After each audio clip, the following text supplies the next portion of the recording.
His father straddled the quilt and struggled lifting Mr. Augusto's feet with his one hand, and Vernon grabbed the quilt up under the shoulders. And they awkwardly dropped the body, and the fire was momentarily smothered, and the break in the smoke brought a flash of bright light.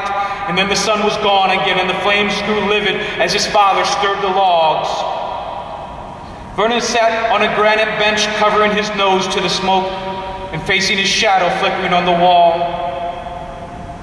"Vernon," his father said, standing at his shoulder, "I want you to take your mama out tonight." And he handed Vernon a folded wad of dollars. "Get her a nice steak. Take her to the picture show." He sat down beside Vernon, cradling his black-fingered hand tight to his ribs. "When you come back home tonight, Mama will go and meet me at the old McAllister Road. And from there, we're gone." Vernon wondered if the money his father had given him was from Mr. Augusto's wallet, and allowed himself to peek behind at the fire. His eyes blinked against the heat. The quilt fabric burned away in spots to expose the body. And waves of smoke scorched Vernon's eyes.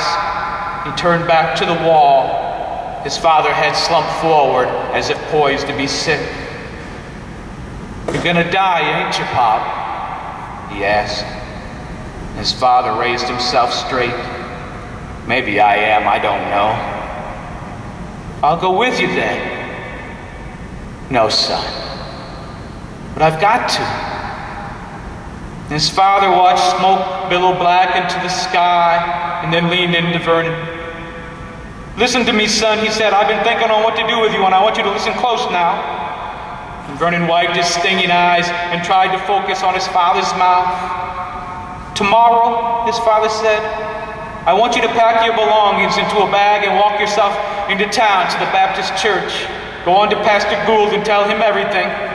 Tell him how I killed a man, and how you had to help carry the body because I was too weak, and how I made you help burn him up. Tell them that you need help, that you need the Lord. They can't turn you away. Your fruit that's to be picked or go rotten. But you go it straight, son, and they'll give you a life. You'll be a symbol to them of how someone can come out of the fire and become righteous. You'll be a symbol, and they'll take good care of you always, because folks need something to believe in," he said. "And I'll be a symbol too." And then he was quiet and draped his good arm around Vernon's shoulders. His head lolled, and then Vernon was looking into his father's gray eyes. "This thing we've done, Vernon," he said, "it's outside of so much.